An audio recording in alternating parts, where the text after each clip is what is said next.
राम राम सभी को। जय हरिगिर बाबा की। एक्चुअली आज कुछ शिकायत करने आया था। शिकायत ये करने आया था कि मैं जब भी वीडियो बना करके और आप लोगों के लिए मैंने वीडियो डाला, आप लोगों ने वीडियोस देखा और आप लोगों ने मतलब थम्स भी दिखाए और आप लोगों ने इमोजीज भी दिए।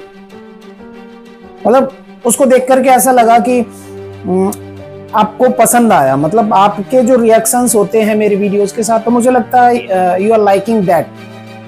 पर मुझे एक चीज समझ नहीं आती कि अगर आपको या तो दोनों में से एक चीज हो सकती है, या तो आपको मेरी बातें अच्छी नहीं लग रही,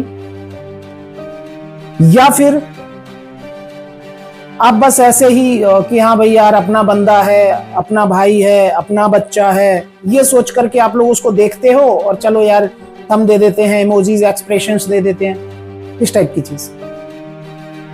अगर एक वीडियोस पे 1000 व्यूज आ रहे हैं और उन 1000 व्यूज में से, अब बात समझिए, अब कॉन्सेप्ट समझिएगा कि मैं क्या बताने वाला हूं, कि एक वीडियो मैंने बनाया, आप लोगों ने देखा, उस पर 1000 व्यूज आए, 1000 व्यूज आए।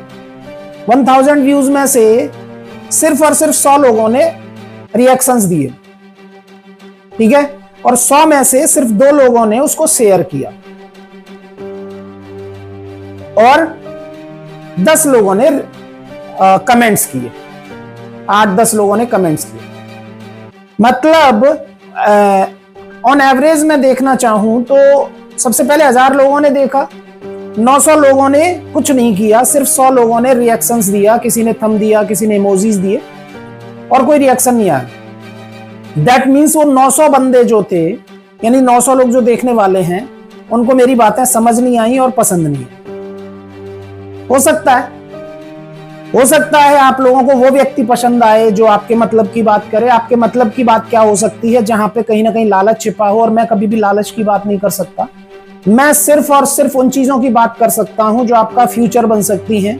मैं सिर्फ उन चीजों पे बात कर सकता हूं जो आने वाला भविष्य तय कर सकती हैं।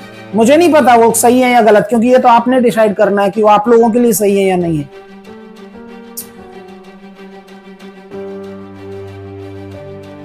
900 में से 100 लोगों ने रिएक्शंस दिए, 10 लोगों ने कमेंट्स दिए, यानी कि बाकी 100 में से भी 10 लोगों ने कमेंट्स किए, यानी कि बाकी के 90 लोगों को वो बात इतनी अच्छी नहीं लगी। ठीक है, एक टैप कर दिया और काम हो गया वाला सिस्टम हो गया। इसके बाद 2 लोगों ने उसको शेयर किया, मतलब उन 10 में से भी सिर्फ 2 लोगों ने शेयर किया। 2 लोगों ने शेयर किया का मतलब होता है कि सिर्फ 2 ही लोग ऐसे थे जो चाहते हैं कि मेरी जो बात, मेरी जो सोच है वो आगे किसी तक जानी चाहिए, लोगों के लिए वो कितनी जरूरी है, कितनी नहीं।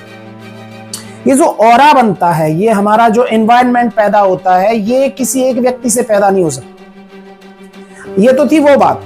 तो सबसे पहले मैं विनम्र निवेदन करना चाहता हूं इस वीडियो को शुरू करने से पहले, क्योंकि वीडियो लंबा हो जाता है, लास्ट में आप सुनते हैं नहीं सुनते, मैं स्टार्टिंग में ही कह देता हूं कि अगर आपको जरा सी भी कनेक्टिविटी मेरे साथ होती है, यानी कि मेरी बात सुनने से आपको लगता है कि नहीं यार ये सब ठीक है या होना चाहिए, तो इस बार जितने व्यूज आए मेरी वीडियोस पे, एटलीस्ट उतने ही रिएक्शन, उतने ही कमेंट्स, और कम से कम उसके 50% तो शेयरिंग आनी चाहिए। आपको शेयरिंग करना नॉर्मल सी बात है, वहां से शेयर का ऑप्शन रहता है, उसको क्लिक करके आप उसको शेयर कर सकते हैं, ठीक है, कि शेयर करेंगे तो 2-4 लोग और देख सकते हैं, 2-4 लोग और शेयर कर सकते हैं, ब्ला ब्ला ब्ला।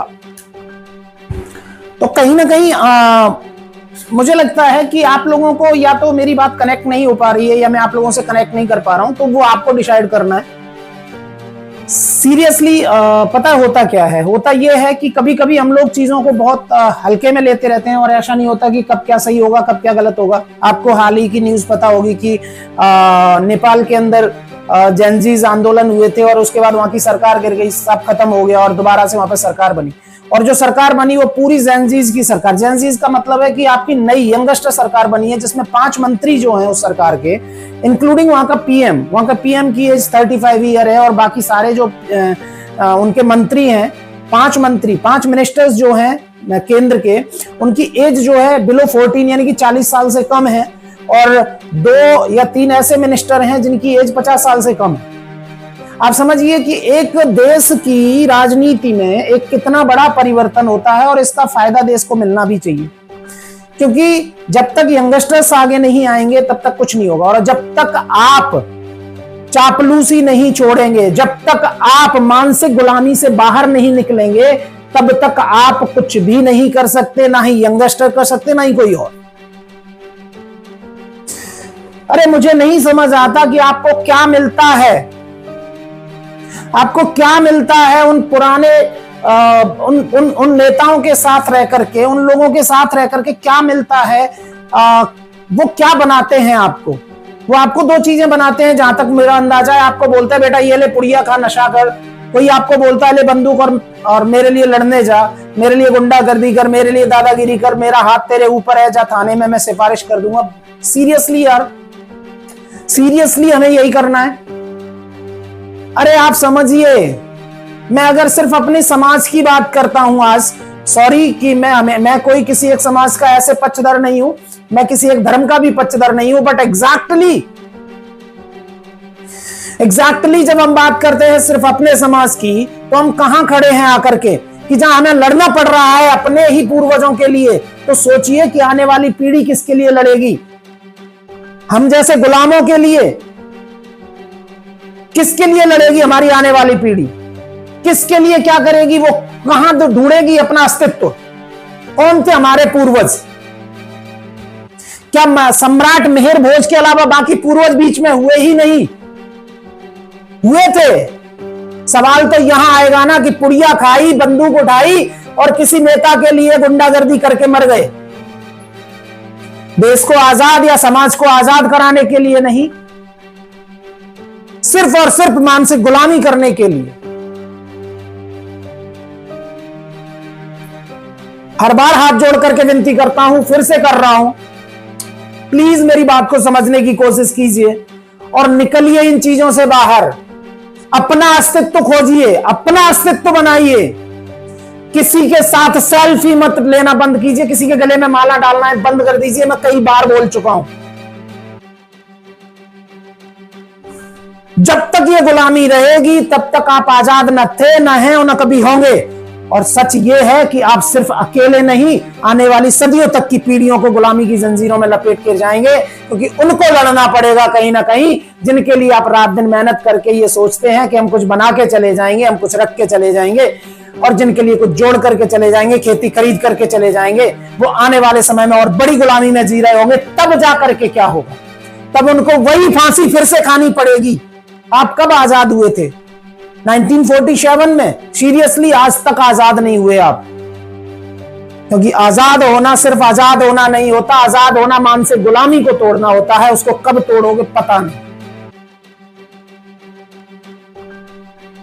कब अपने हक के लड़ाई लड़ना शुरू करोगे? कब ये सोचना बंद करोगे कि सिर्फ उसकी एक सिफारिश से मैं थाने से छूट जाऊंगा, या उसकी एक सिफारिश से मेरी वहां पर गुंडागर्दी चल जाएगी?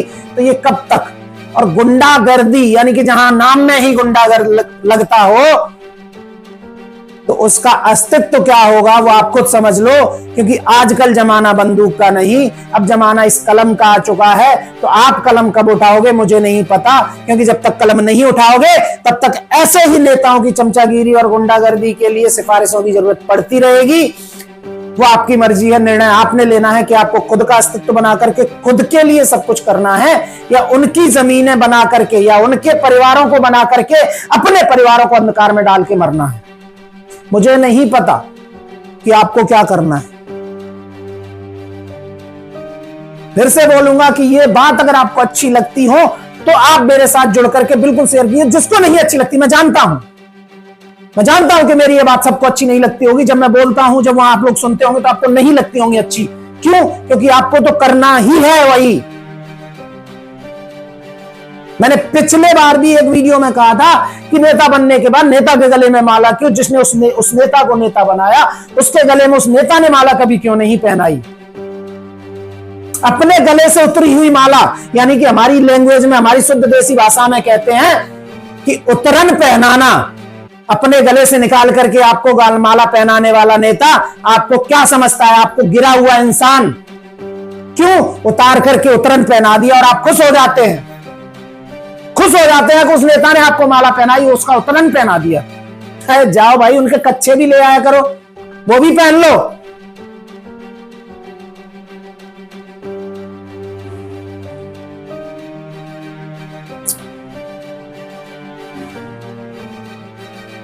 लड़ना है तो हक की लड़ाई लड़ना शुरू करो। भाईचारे को तोड़ करके भाई को मारने की, जमीन हथियाने की, जमींदारी के ऊपर, सड़क के ऊपर, रोड के ऊपर, खेत की मेड़ के ऊपर लड़ना बंद करो। लड़ना है तो विकास की लड़ाई लड़ना शुरू करो कि मेरे स्कूल में पढ़ाई क्यों नहीं हो रही, ये सवाल पूछना शुरू करो। उसके लिए जाकर के क्यों नहीं लड़ते, मेरे हॉस्पिटल में सुविधाएं क्यों नहीं है जहां पर हमारा इलाज होता है, इसकी लड़ाई क्यों नहीं लड़ते। क्यों लड़ते हो अपने भाई से, क्यों लड़ते हो अपने परिवार से कि ला मेरी मेड़, ला मेरा खेत और ला तू मर, मैं तेरे को गोली मार देता हूं। फिर थाने में जाकर के सिफारिश उस मंत्री की चाहिए जो आपका कुछ भी नहीं लगता।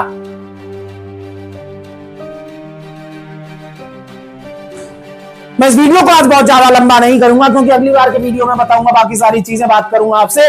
मैं इस वीडियो के माध्यम से सिर्फ ये देखना चाहता हूं कि इस बार आप इस वीडियो को कितना शेयर कर सकते हैं। शेयर कर सकते हैं जितना शेयर कर सकते हैं। अगर समाज एक नहीं होगा, अगर आप लोग एक नहीं होना चाहते तो फर्क नहीं पड़ेगा किसी एक व्यक्ति को, फर्क नहीं पड़ेगा, मुझे भी लगता है। क्योंकि अगर आप जिंदा रह सकते हैं तो मैं भी जिंदा रह सकता हूं, दूसरा भी जिंदा रह सकता है, तीसरा भी जिंदा रह सकता है। लेकिन अगर जीने का मतलब यही है तो मुझे लगता है जिंदा रहने से अच्छा है कि आज मर जाएं हम सब।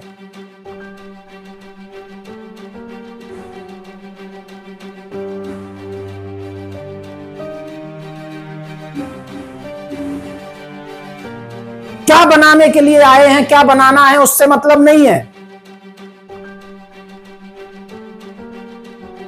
आने वाली पीढ़ी के लिए, आने वाली जनरेशन के लिए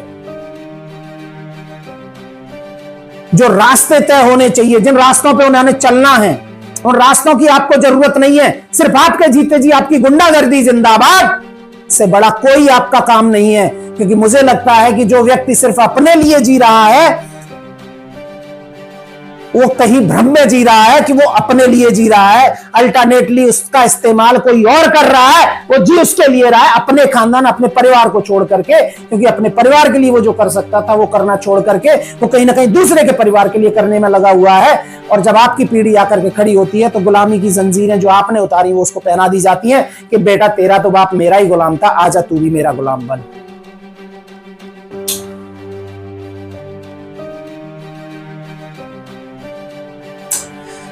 इससे ज्यादा नहीं कहूंगा।